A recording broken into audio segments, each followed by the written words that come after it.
In this lesson, we discuss self-illumination section of VrayMtl.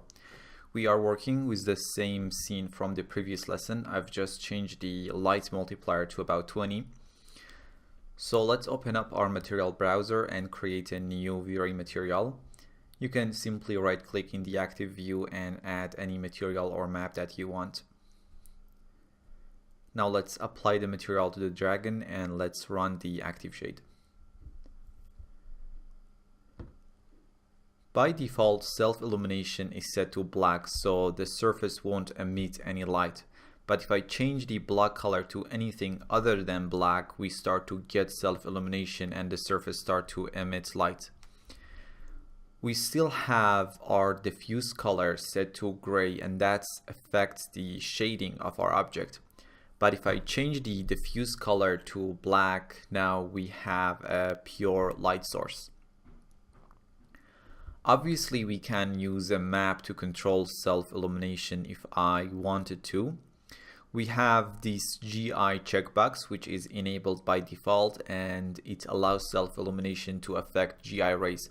Basically, it allows the surface to work like a true light source and cast light upon other surfaces. And as you can see, if I disable it, it won't cast any light at all. We just see the light source. Now we have this multiplier which controls the strength of the light. Let me just adjust it here. And finally we can set it to something like 5 maybe.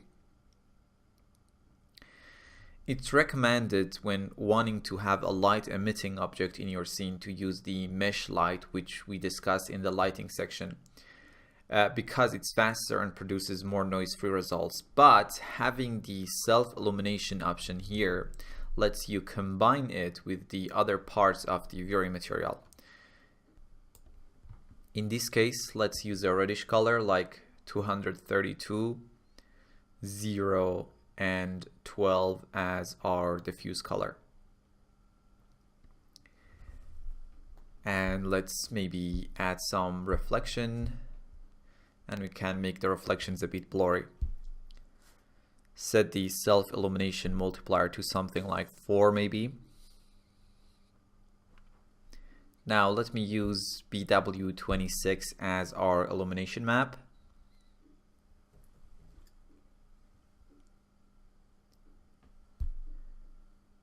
And maybe set its styling to 2 and 2.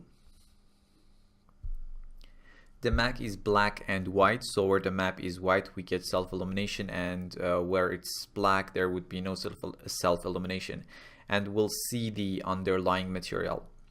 Now what I want to do is to, instead of a white color, to have a red color as my self-illumination color.